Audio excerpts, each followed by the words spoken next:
Hello mga ka-idol, narito diri karon sa Pag-ibig office pagdian idol. Magparesita sa tuang password sa virtual Pag-ibig gumikan kay nalimtan. Ug diri hapit na lang pud pa-inquire sa atong wedding malon. So diri bitbit na nato ning number nga gihatag ni Kuya Guard para sa tuang purpose o tuyo na to diri. So karon diri ta lingkod-lingkod na to diri paabot sa tong number tanaw ning TV ning flat screen.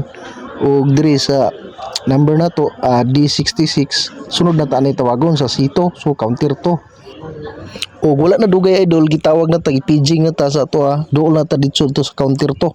O wala na dugay idol, gitagaan na din ta ni sa ato ang feeding malon o ato ang mga katuig og pila ka years na to in pason. So mga idol diri na ta sa pag-reset password og kinahanglan sila og photocopy sa to ang Pag-ibig Loyalty Card Plus og diri ta sa kilid sa tapad ra pod sa office o pagkahuman bit-bit na nato ning Xerox copy og didto na ta nagpa-reset. Og diri na tara sugod og preset sa atong password sa atong Pag-ibig virtual account.